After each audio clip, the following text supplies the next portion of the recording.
Bem-vindos ao 31 Minutos, programa de comunicação social da TV UEPB. E o 31 Minutos pega a estrada, sai da Paraíba e vem a Pernambuco para o 10º Curtas Taquari, na cidade de Taquaritinga do Norte, em Pernambuco. 10º Festival de Curtas-Metragem, aqui na cidade de Taquaritinga do Norte, em Pernambuco.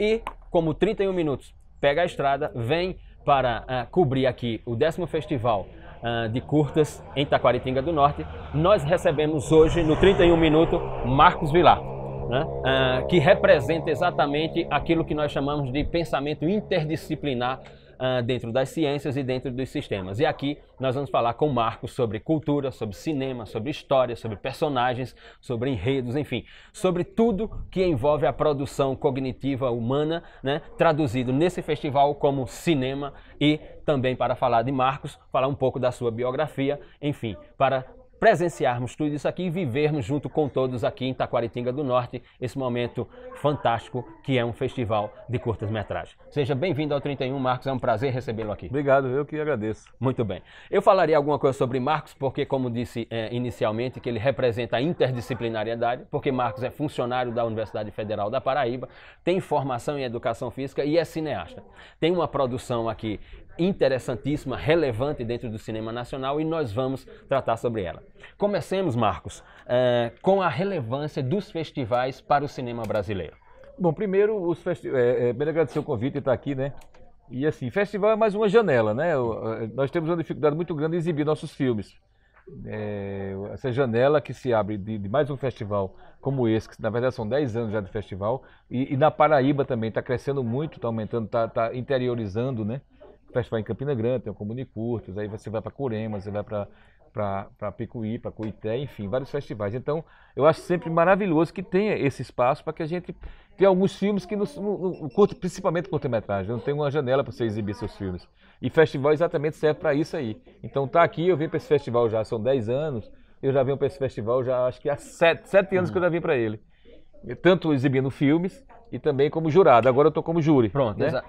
Nessa função, compondo o júri do 10º Curta Taquari, o que é que você pode falar? O que é que tem de novo? O que é que tem de interessante? O que é que surgiu nesse 10º Curta Taquari? Na verdade, assim, a mostra de curta-metragens que eu estou julgando, que se chama Dália da Serra, que são filmes que são filmados aqui na região, né, daqui de Taquaritinga, vão ser exibidos hoje à noite. Então eu não vi ainda nenhum filme. Então hoje à noite é que eu vou conseguir, vou ver os filmes, hoje e amanhã à noite, e eu tenho um júri com mais 4 pessoas, 5 pessoas, aí vamos analisar, e assim, eu não gosto muito de estar nessa função não, de estar julgando, eu prefiro estar realizando e exibindo meu filme e tal. Mas enfim, mas são ossos do ofício e tem hora que você tem que ir mesmo. Mas é assim, eu já vi em outros festivais e eu sei que sempre tem coisas novas que surpreendem, principalmente assim, pessoas que estão começando, né? Pessoas que não tiveram experiência com cinema, de repente nunca viram um filme e tal, e estão começando a fazer seus trabalhos. E aí você exibir aqui, você se surpreende, tem cada coisa assim, acontece filmes que você assiste, você fica olhando assim, caramba, esse cara nunca viu nada, né? Ou não tem experiência de cinema. Então esse festival, mais uma vez, ele prova que ele tem uma força muito grande, entendeu? E cada vez eu noto que a comunidade está se envolvendo mais, porque ele está sendo exibido, as exibições são em praça pública, então eu vi pessoas da janela das casas botando a cabeça para assistir os filmes, entendeu? E pessoas da cidade, pessoas que moram aqui, que estão começando a produzir seus filmes também, e estão se vendo, então tem um retorno, porque o cinema tem isso, né? Você vai lá, filma, e as pessoas vão assistir, ver a nossa cara, né? Ver a nossa cara na tela, então isso é importante. Marcos, como tu tem observado, enfim, qual o teu olhar sobre o cinema e particularmente as produções no Nordeste brasileiro? Veja bem, eu comecei a fazer cinema em 83, já faz um tempo já, né? Tô ficando já velhinho já. Mas enfim, quando eu comecei a fazer cinema, eu sou formado em Educação Física, como você falou, mas logo depois eu me envolvi com cinema, né? E aí a Educação Física ficou mais para trás, e o cinema veio, e eu até hoje eu trabalho como funcionário da universidade. E assim, eu percebo que cresceu muito a produção, né? Quando eu comecei a fazer cinema, era muito eixo Rio-São Paulo. A produção era São Paulo e Rio. Então, assim, quando tinha um edital do Ministério da Cultura, eram 8 projetos para o Rio de Janeiro, 8 para São Paulo e 4 para o resto do país. Ou seja, hoje em dia não, cara. Todos os estados brasileiros estão com produções. E a Paraíba tem uma produção muito grande. Aqui em Pernambuco, está dando um show, o orçamento para a cultura em Pernambuco, acho que chega a 13 milhões. entendeu? Então você tem 1000 filmes, tem filme do Marcelo Gomes aqui em Pernambuco, do Lírio Ferreira, do Cláudio Assis, né? E tem uma turma nova do Mascaro, que está produzindo agora, e fazendo, agora não, já tem alguns trabalhos de longa-metragem. E na Paraíba tem longas-metragens que estão sendo feitos, né? Tem editais que estão abertos agora da lei. Tem só um problema, os editais precisam cumprir mais as suas, cumprir mais a função do edital, na verdade, né? De que a gente receba as parcelas em dia, para que as produções possam andar, regularidade, né? Haja uma regularidade, porque existe um festival, o edital às vezes demora a repassar essa grana, então você atrasa seu trabalho, enfim. Mas assim, não podemos negar, eu achava muito de brincar, que eu não comecei a fazer cinema, que eu tenho paraibano, cabia dentro do Fusca. Agora cabe no ônibus, né? Então está crescendo. Então essa produção está indo, e tem vários festivais e produção também que está acontecendo. Agora mesmo está sendo edital o Valfredo Rodrigues, da Prefeitura Municipal. Eu estou com um projeto sobre o Jacques do Pandeiro, que é do edital da Prefeitura. E daqui a pouco a gente fala sobre ele. Enfim, então o leque está abrindo mais, tem mais pessoas. E outra coisa mais interessante, existe um projeto do Torquato Joel e da Virgínia, que ele chama, que eles estão fazendo oficinas de roteiros no interior. Então, assim, está interiorizando mais. Pessoas de várias cidades do interior estão produzindo e com festivais acontecendo também. Não só o festival, mas a produção daquelas cidades estão chegando. E Aviação Paraíba, o nome do projeto, isso é muito legal. Porque aí está expandindo mais. Sim. Não só João Pessoa está produzindo, mas tem Campina Grande, que já produzia muito e está produzindo mais agora. Aí você vai para Picuí, você vai para Coité, você vai para Curemas, entendeu? O Congo. Tem várias produções e isso é muito bom. Ou seja, nós temos aí um processo evolutivo no cinema nordestino. Com certeza. E podemos aqui indicar Pernambuco, Paraíba e... Não, todos os estados. Eu tenho participado de alguns festivais. Eu fui para o Canoa Quebrado ano passado, no Ceará, entendeu? Aí você vai para o Rio Grande do Norte, tem festival. Você vai para Maranhão, vai ter agora o Guarnicê, que é um festival já antigo. Então, assim, em todos os estados do Brasil você tem festival. Né? E isso é importante para que a gente possa mostrar esses trabalhos. Né? Muito bem. Bom, voltemos um pouco ao Curta Taquari, que começou no último dia 17, vai até amanhã, dia 21. Né? Tu estás aqui desde o início, desde o dia 17? Eu cheguei, porque como a programação começa agora, dia 19, né? Hoje, 19 vai começar a mostra aqui eu estou julgando. Isso. Então, mas eu vi um dia anterior, porque eu peguei a carona, que eu tô, só rapidamente, depois eu falo mais profundamente sobre o filme de Jacques, mas eu fui aqui em Caruaru, aqui perto, pegar um depoimento de Azulão, que é um parceiro, foi parceiro de Jacques, foi amigo de Jacques nos anos 70. Eu aproveitei para ir lá em Caruaru, que fica 1 hora de distância daqui. Aí eu vi um dia antes, mas na verdade, hoje é que começa a mostra que eu vou julgar, hoje e amanhã, mais 4 pessoas, 5 pessoas, e aí na sexta-feira à noite já tem um resultado desse festival. Vamos tocar em 2 pontos. Primeiro deles, como é que tu está sentindo o clima aqui em Itacoatiara? Como é que está o clima por causa do festival? Como está sendo a recepção por parte da população local? Enfim, como os populares, o cidadão local? Pois é, eu sinto que aumentou muito. Eu sinto que a cada festival tem crescido. A exibição anteriormente era no cinema fechado, agora ele está em praça pública. Então existe as pessoas interagem mais, né? E isso é muito bom.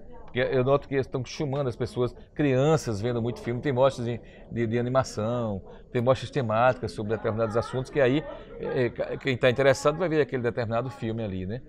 Mas aí o clima, literalmente, o clima daqui é muito bom, o clima frio, né? Gostoso. Aqui é bom demais. É maravilhoso. E assim, eu sou fascinado, eu acho que festival é importante, você me encontrar com pessoas, entendeu? Encontrar amigos de outros estados que estão produzindo também, ver filme de outras pessoas, que as pessoas vejam os filmes que estão sendo produzidos aqui na Paraíba, ou melhor, aqui em Pernambuco, né? E como eu sou da Paraíba e tal, que eu nasci em Campina Grande, inclusive, né? Até dizendo isso. Eu sou Campina Grandense, né? Isso é Campinense ou Campina Grandense? Campina Grandense, Campina Grandense, Campina Grandense. E aí e está exibindo... E hoje é 20 de abril de 2017, tem uma partida hoje importante. É 13 Campinense. Inclusive eu fiz um filme chamado Jogo de Olhar, que é Jogo de Olhar, eu filmei a final do campeonato de 2011, entre 13 e Campinense, onde eu mostro só a torcida. Não tem a plateia assistindo, não tem um jogo. Partida, não tem um jogo. É só a reação da galera. Ele passou lá no Comunicurtas e tal, foi exibido lá. Então é uma homenagem que eu fiz, inclusive, porque a minha avó, Dona Maria Augusta, tem um bar dentro do campo do 13. Então eu cresci dentro do campo do 13, né? Por isso que eu sou um 13ano. Mas eu sou um torcedor da Paraíba, na verdade. Por exemplo, já torci pelo Campinense, já torci pelo Botafogo. Vão me matar dizendo isso, mas é verdade. Eu já torci pelo Campinense, pelo Botafogo, entendeu? Não tem problema nenhum com isso. Agora, quando joga 13, aí eu sou 13. Eu gosto de dizer que eu torço por 2 times no Brasil, é o 13 e o Juvenil do 13. Bom, para fecharmos esse primeiro bloco, Marcos, falamos sobre o 10º Curta Taquari, falamos um pouco sobre a produção cinematográfica no Nordeste brasileiro, né? Para finalizarmos esse primeiro bloco do 31 minutos, qual é o teu olhar hoje sobre o cinema brasileiro? Também cresceu muito, né? A gente vê que tem muitas coisas. Agora, eu acho engraçado que a produção do Nordeste é muito forte, entendeu? Tem um filme do Marcelo Gomes agora novo, se chama Joaquim, que é forte pra caramba. O pessoal do Ceará tá com uma produção fortíssima, a Bahia tá com uma produção grandiosa e ganhando prêmios fora, em Festival de Cannes, tá tendo Festival de Veneza, indicado para Veneza, o Aquários do Kleber Mendonça, que é do Pernambuco. Eu sou um fascinado, eu sou um eterno otimista com a produção brasileira. Eu acho que tem muita coisa boa sendo feita, só que as pessoas precisam ver mais. Eu acho que não existe esse gargalo aí da distribuição, é muito pequena, é muito complicada. Você vai estar disputando com grandes, né, filmes americanos que chegam aqui, você vai para o cinema, 10 salas já passando filme americano, aí tem uma sala com filme brasileiro ali, passa uma semana só. Então, acho que o cinema brasileiro, as pessoas precisam mais se ver sua realidade, ver sua cultura, ver seu vestimento, entendeu? Ver seu vestimento, né? E o investimento também, que é importante, que tem que ter. As pessoas têm que entender que cinema é uma cadeia produtiva de economia muito grande. Sem dúvida. Você faz um longa-metragem aqui, você emprega muita gente. Claro, não é só e esse dinheiro volta para o Estado, Exato. tá entendendo? Então é importante, emprega pessoas, você vai entregar o diretor de arte, entendeu? O fotógrafo que está fazendo estilo. Sim, os postos de trabalho, direto e indiretamente. Exatamente. Então, as pessoas têm que entender que isso aí é uma cadeia produtiva muito grande. Sem dúvida. E que o cinema tem essa função. E eu gosto de falar que o cinema também é também uma grande diversão. Mas o cinema tem uma função social muito importante. O cinema, você pode abrir, mostrar coisas mazelas do país que a gente vive, tá entendendo?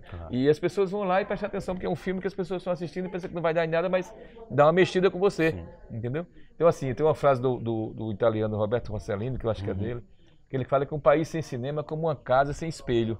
Você está numa casa que não tem espelho, você não está se vendo. Então, um país sem cinema, você não vê a sua cultura, a sua realidade. Então, eu acho que o cinema tem essa função e o cinema brasileiro tem contribuído e é fundamental que ele exista. Muito bem, Marcos.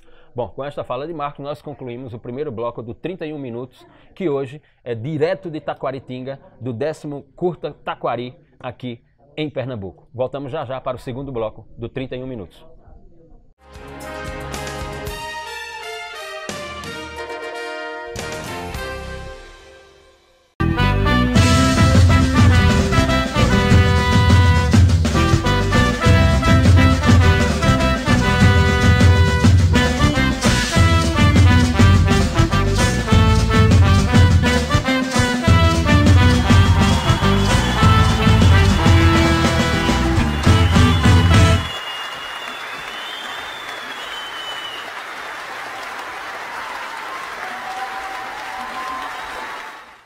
Voltamos para o segundo bloco do 31 Minutos, programa de comunicação social da TV UEPB. E hoje, direto de Taquaritinga, aqui no estado de Pernambuco, para falarmos sobre o 10º Curta Taquari. E recebemos hoje no 31 Minutos Marcos Vilar. No primeiro bloco falamos aqui sobre como está o cenário do cinema no Nordeste do Brasil. Falamos um pouco das observações de Marcos sobre o cinema brasileiro. O clima aqui em Taquaritinga, em Pernambuco, em relação ao 10º Festival de Curtas-Metragens aqui na cidade de Taquaritinga, enfim, de uma série de temas. E agora, no segundo bloco, vamos tocar, ou iniciamos, portanto, com a produção cinematográfica de Marcos Vilar. E começamos, Marcos, por aquele que estávamos falando aqui em off, que é um filme seu chamado Senhor do Castelo, que fala sobre Ariano Suassuna. Pode nos contar um pouco sobre esse filme? Ah, sim, claro. Bom, eu como funcionário da universidade, esse filme eu demorei 15 anos para realizá-lo. Né? E a produção do Durval Leal Filho, que é o produtor do filme, em 1992. Em 92 eu fui chamado para documentar uma aula de Ariano, uma aula espetáculo que ele deu lá em João Pessoa, na época de Heródoto Pontes, que era o reitor, então reitor.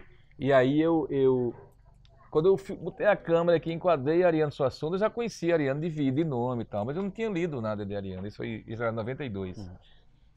E aí eu fiquei fascinado, quando ele começou a falar, fascinante. Aí eu já me empolguei, aí eu chamei Torquato Joel e Durval Leal Filho, eu disse, vamos fazer um documentário sobre Ariano, cara, vamos gravar com Ariano. Aí eu descobri que o nome dele é Ariano Vilar Suassuna, ele é meu primo ainda, primo de meu pai, né, longe, primo segundo. Aí resumindo a história, encontrei com uma amiga nossa que levou ele para lá, ele ia almoçar numa granja lá. E eu disse, eu queria passar com ele. Aí quando chegou lá, foi fascinante. Quando eu chego lá na granja, aí lá vem a Ariana, aquela figura longilínea, né? Usando a palavra mais difícil, leptossomática, comprida. Aí a Ariana disse, quem é meu primo aí? Quem é meu primo? Aí já foi, enfim, eu combinei com ele, queria fazer uma entrevista, ele não sabia o que ia fazer, não sabia de nada o que ele ia fazer. E aí, a gente queria marcar uma entrevista com ele, ele marcou tal, aí arranjamos a consultoria era Braulio Tavares, Uma consultoria. Carlos Newton Júnior. Uma consultoria considerável. Carlos Newton Júnior, que é um estudioso de Jacques, de Ariane. De Ariane. Uma francesa, Idelette Musart, a francesa, que foi nosso primeiro papo, né? Para a entrevista que a gente foi fazer com ele. Aí quando chegou lá, ele disse, olha, fala sobre isso, é importante isso e isso. Tome cuidado quando for falar do pai dele, porque é um momento muito delicado. O pai dele foi assassinado quando ele tinha 3 anos de idade. Enfim, aí fomos para a casa dele 3 meses depois. 3 meses depois fizemos uma primeira entrevista. E gravamos uma grande conversa com ele. E foi dito e feito. Quando tocou o nome do pai dele, ele emocionou-se. Como no filme está bem claro isso, ele se emociona e tal. Mas fizemos essa primeira entrevista. Não tinha dinheiro de nada, não tinha produção, não tinha edital, não tinha nada. E aí fizemos essa primeira entrevista. Aí depois de 1 ano ele deu uma palestra de uma pessoa. Aí gravamos. Aí, enfim, resumindo para não ficar muito grande, porque é uma história comprida de 15 anos. Mas pode... Mas 15 anos é muito comprida a Pode história. se alongar. Eu sei que aí começamos a conversar e foi crescendo, eu e Duval. Aí Torquato se envolveu com outros projetos, aí ficou somente eu e Duval. Eu na direção e Duval na produção. Mas, cara, aí a gente pegou, bicho, quando a gente viu, a gente tinha. Aí foi crescendo. Ele foi para Taperoá, onde ele passou a infância dele. Gravamos em Taperoá, ele foi para Recife, na casa dele, gravamos com ele lá. Quando foi depois de um certo tempo, isso já era, sei lá, 2002 ele foi homenageado pela Escola de Samba Salgueiro, né? Aí fomos pro Rio gravar a homenagem que ele foi feito. Quando eu vi, já tinha um grande material. Em 2007 ele completaria 80 anos.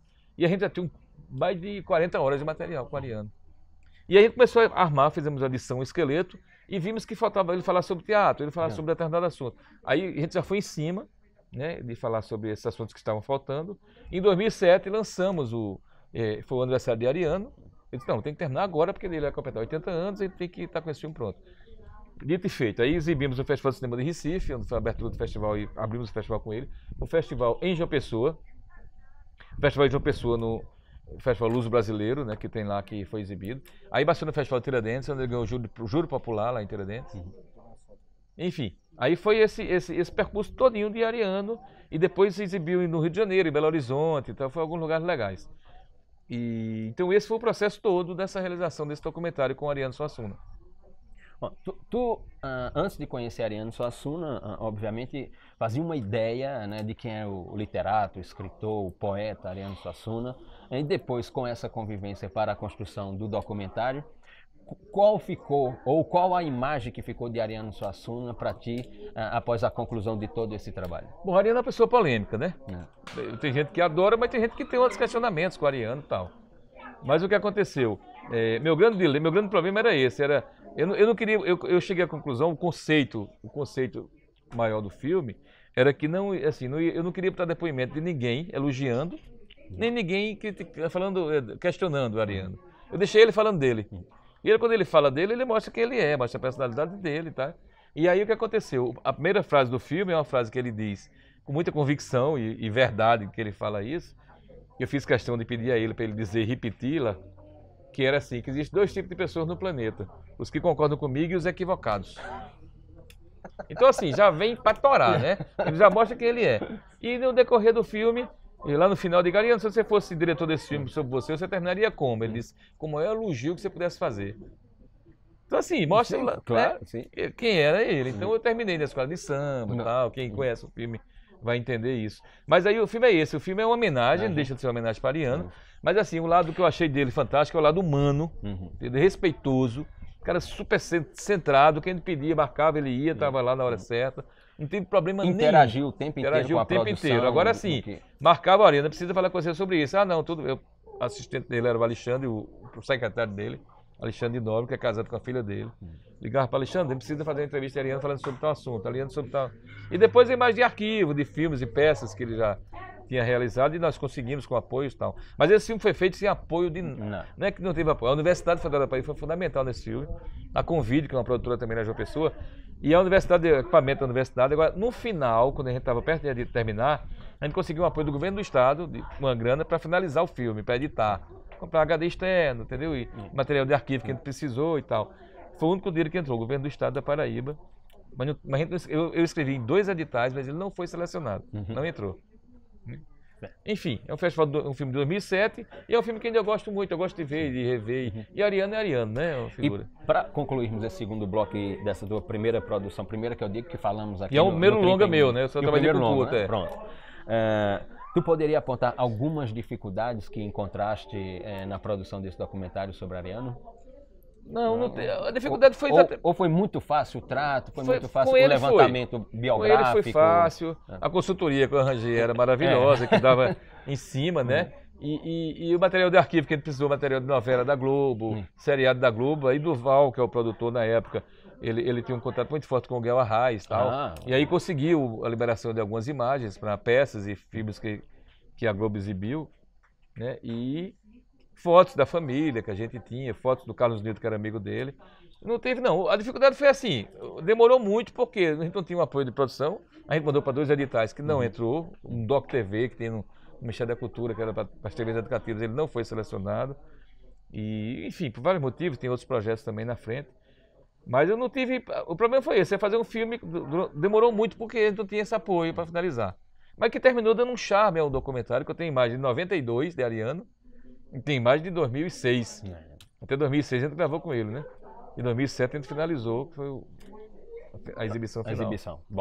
Bom, nós estamos recebendo Marcos Vilar aqui no 31 Minutos e estamos na cidade de Taquaritinga do Norte, em Pernambuco, dentro das atividades do 10º Festival de curta-metragem de Taquaritinga do Norte aqui em Pernambuco, ou seja, no 10º Curta Taquari. Encerramos aqui o segundo bloco e voltamos já para o terceiro e último bloco do 31 Minutos.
Voltamos para o terceiro e último bloco do 31 Minutos, programa de comunicação social da TV UEPB. E hoje, direto de Taquaritinga do Norte, aqui em Pernambuco, para o 10º Curta Taquari, festival de curta-metragem aqui em Pernambuco. E o 31 Minutos está recebendo Marcos Vilar, funcionário da Universidade Federal da Paraíba, formado em Educação Física e cineasta. Ou seja, é um homem interdisciplinar, inegavelmente, inequivocamente. E como é que é, Marcos? Indisciplinado. Indisciplinado. Interdisciplinar e indisciplinado também.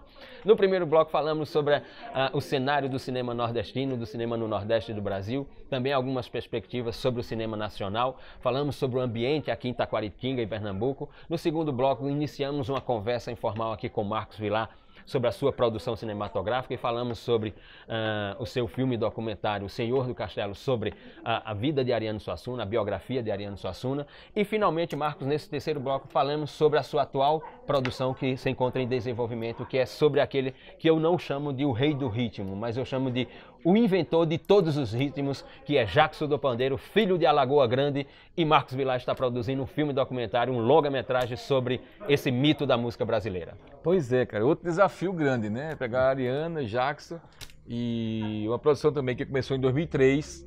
A primeira entrevista que eu fiz foi em 2003 com a Almira Castilho, que é a viúva, a primeira mulher de Jackson, que já faleceu há 5 anos. Gravamos com ela. Então, eu tinha uma ideia de fazer esse documentário E o Cacá Teixeira, que é um publicitário, que mora em Pernambuco, mas é da Paraíba também, tinha uma ideia também de fazer um filme sobre Jacques, sobre um momento da vida, a passagem da vida de Jacques com a Almira. Aí a gente começou a conversar, amigos que nós somos, aí decidimos fazer os dois juntos. Então a direção é minha e do Cacá Teixeira, que é o co-diretor do filme. E uma produção do Heleno Bernardo. E a consultoria dele também é de uma pessoa também muito de peso, que é o Fernando Moura. Fernando Moura, que escreveu o livro O Rei do Rico, com o Antônio Vicente. Só que o consultor é o Fernando Moura, porque eu tenho uma intimidade mais e conheço por vários motivos. Enfim, foi chegando e Fernando Moura ficou o consultor final do projeto, que é maravilhoso, porque aquele livro deles é muito bom, né? Então, assim, imagina, em 2003 eu entrevistei a Almira, e a gente já tinha um esqueleto desse material que ele queria. Aí paramos essa entrevista em 2003. Aí, como paralelo, eu estava fazendo outros trabalhos. Estava fazendo o De Ariano, fiz depois o Meio do Mundo, fiz depois o Terceiro... Fiz vários curtas nesse meio aí. E em 2000... E também sem mandar para edital, não entrava. Não entrou em 2 editais que a gente mandou. Aí em 2013, a gente mandou para o edital da Prefeitura João Pessoa, Valfredo Rodrigues, e mandamos para o edital da Funcultura aqui em Pernambuco, quando ele entrou, porque Cacá mora em Pernambuco. Então, a gente tem um edital de Pernambuco e da Paraíba. Isso pode ser uma coisa aparentemente bacana, em termos financeiros, mas não é. Porque o orçamento, a gente só tem, nós temos com esses 2 editais 30% do valor do filme. O orçamento é mais, a gente só tem 30% com esses 2 editais. Mas a gente se comprometeu que iria fazer. Então, a gente com esses 30% que a gente tem, e que só saiu 25%, ainda falta sair algumas coisas, a gente já filmou 80% do material, né? Já gravamos mais de 50 pessoas, Gilberto Gil, Alceu Valença, Gal Costa, Elba Ramalho, Genival Lacerda, Antônio Barros, Cecel, enfim, Zeca Pagodinho, o Júnior do Flamengo, Júnior padeirista. Zeca Pagodinho gravou 2 músicas de Jackson, com Chico Buarque. Ney Mato Grosso, não. Ney Mato Grosso a gente tá atrás agora. Ney, a gente gravou com Pedro Luiz e a parede. Pedro Luiz que gravou com Ney Mato Grosso uma música de Jackson. Enfim, é um esqueleto, é um painel. O Jackson nasceu em Alagoa Grande. Né? Sim, estamos fazendo pela produtora Leme Produções, né? Com o Doval Leal, que é um dos sócios da Leme, e com o Heleno Bernardo na produção. E aí o filme começa o seguinte: Jackson nasceu em Alagoa Grande, né? Aí depois ele morou em Campina Grande, depois ele morou em João Pessoa, depois ele morou em Recife, depois morou no Rio de Janeiro e faleceu em Brasília. Em 1982, Jackson deu um show em Brasília à noite, né? Passou mal nesse show. E o filme começa em Brasília, porque nós conseguimos localizar o produtor do último show dele, que já deu entrevista pra gente contando como é que foi essa história, lá chama Mano Rodrigues. Então, depois de Alagoa Grande, aí a gente já gravou com ele, e já gravamos com o Alceu, com ela, como eu falei, com o Gil, com o Gal Costa, enfim, um monte de gente já. E a Almira Castilho, que já morreu, e a Neuza Flores, que é a viúva dele, que mora em João Pessoa, é viva. Né? Então, começa em Brasília, depois ele volta e vai para Alagoa Grande e vai subindo até chegar os dias de hoje e os dias que ele faleceu em 82, depois volta para a morte de novo. Adelson Alves, que é um grande radialista, que Jacques teve um programa com ele. O conflitozinho, a birrazinha entre Jacques Pandeiro e Luiz Gonzaga, que tinha. Santana foi entrevistado. Entendeu? Então tem um universo contando a história, vida e obra de Jacques do Pandeiro. Como se deu a pesquisa, Marcos? Como é que... Veja bem, desde 2000, quando o Fernando estava escrevendo esse livro ainda, eu já comecei a me interessar pelo assunto e comecei a conversar muito com o Fernando sobre isso. E depois que o livro saiu, cara, o livro é muito forte. O livro, a história está toda ali. Entendeu? A história da mãe dele, da Flora Mourão. Desde o presente do pandeiro, aquela história. Com 13 anos de idade, ele nasceu em Lagoa Grande e com 13 anos de idade foi para Campinas, em 1930. Morou até 1944. 44 ele veio para João Pessoa. João Pessoa morou 4 anos em João Pessoa. Depois foi para o Recife, onde ele estourou em Recife. Né? Onde ele estourou em Recife.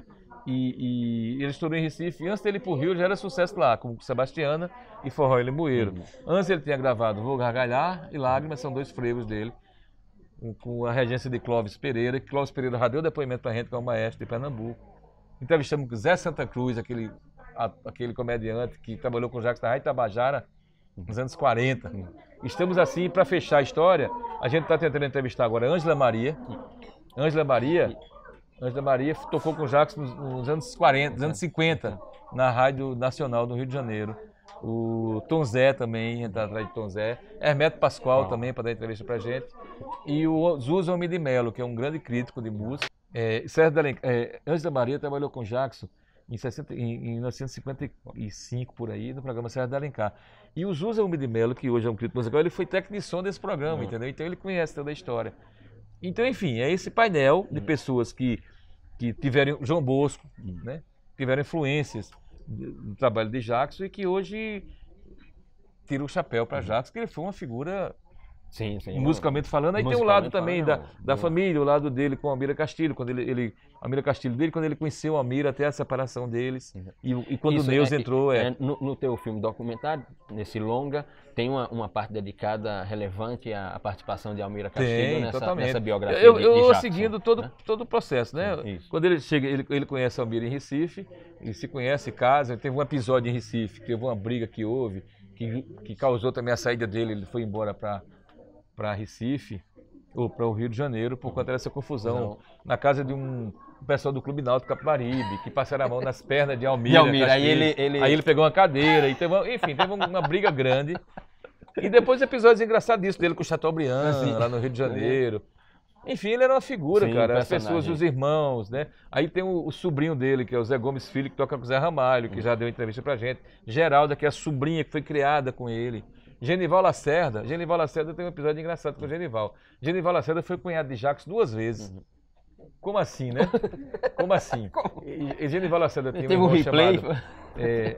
o Genival Lacerda tem um irmão chamado Zé Lacerda e Loza. Loza é o nome do outro irmão dele. E Zé Lacerda foi casado com Severina, que era irmã de Jackson do Pandeiro. Zé Lacerda morreu. Severino casou com a irmã de Jackson. Aí a mulher do irmão. Depois que ele morreu. Sim. Ou seja, ele foi cunhado 2 vezes. E ele conta isso. A chegada de Genival Lacerda no Rio de Janeiro é muito engraçada. É tragicômica, né? Porque ele disse que quando chegou lá foi no dia 31 de março de 64. Dia do golpe. E quando ele chegou lá, ele disse... Jackson disse, Genival, não podemos falar nada não, porque o exército aí fora pode ser preso a qualquer momento. Então, assim, tem umas histórias engraçadas. Ele teve um restaurante, bicho, com Paulo Gracindo, no Rio de Janeiro. Aquele Zica Cartola, que era de Cartola e malhadeira Dona Zica, né? Sim. E Paulo Gracindo foi sócio dele. E a gente agora está procurando Paulo Gracindo, que é o filho do Paulo Gracindo, né? Para falar também dessa experiência. Sim. Então, enfim, bicho, é um grande painel e uma grande... É um filme para ser visto em pé. Sem dúvida. É um filme para ser visto em pé e um filme ritmado, tem que ter ritmo. Eu, quando estive em Alagoa Grande, fiquei, assim, realmente...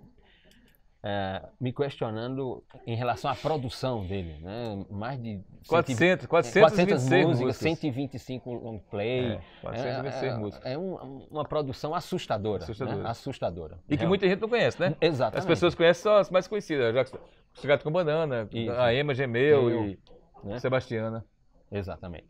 Bom, nós chegamos aqui ao final do 31 minutos, ao final do terceiro e último bloco do 31 Minutos, programa de comunicação social. E hoje aqui de Taquaritinga, no 10º Curta Taquari, aqui em Pernambuco. E o 31 Minutos recebeu Marcos Vilar, né? E falamos aqui sobre cinema, sobre cultura, sobre perspectivas da cinematografia no Brasil e no Nordeste do Brasil. E concluímos esses 31 minutos com a produção cinematográfica de Marcos Vilar, que está em desenvolvimento com a sua última produção, um filme documentário, um longa, né, sobre a biografia, sobre a vida daquele que é o maior nome em termos de ritmo musical na cultura brasileira. Jackson do Pandeiro, filho de Alagoa Grande. Ficamos por aqui, melhor dizendo, em Taquaritinga, Pernambuco. O 31 Minutos chega ao seu final e eu não sei se o diretor aqui me permite, mas possa ser que tenhamos mais entrevistas, então vamos circular aqui pelo festival. Possa ser que ainda voltemos de Taquaritinga do Norte em Pernambuco para um outro 31 Minutos.